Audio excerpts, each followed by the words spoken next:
જય ભોળાનાથ બધાને. આજ છે 11 તો અમારે છે ને પૂરી બનાવવાની છે.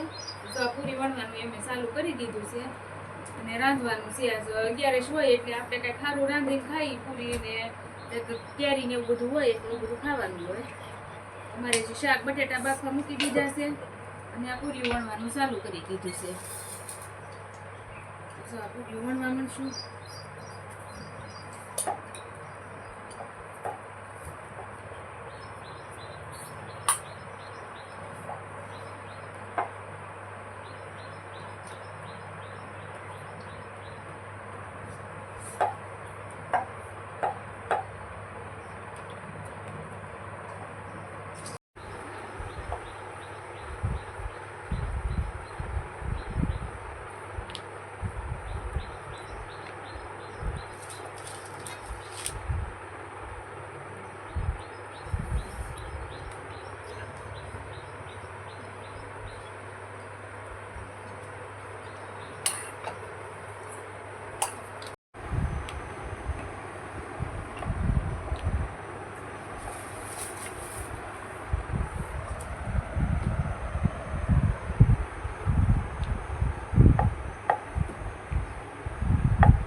પૂરીયું તળવાનું ચાલુ કરી દીધું છે આપણે. જો આ પૂરીયું તળાય છે એટલી તળી નાખી છે અને એટલી હજી તળવાની છે.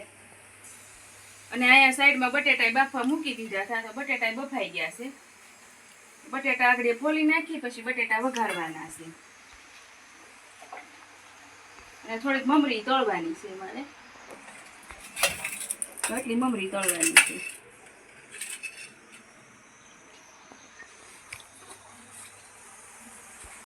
જો આપણું શાક તૈયાર થઈ ગયું છે અને આ પૂરી છે અને આ જો મમરી કરી નાખી અને આ લઈ આવ્યા છે એ શ્રીખંડ લાવ્યા છે. હવે અમારે બેસવાનું છે જમવા. બધું તૈયાર થઈ ગયું છે. લઈ જવાનું છે.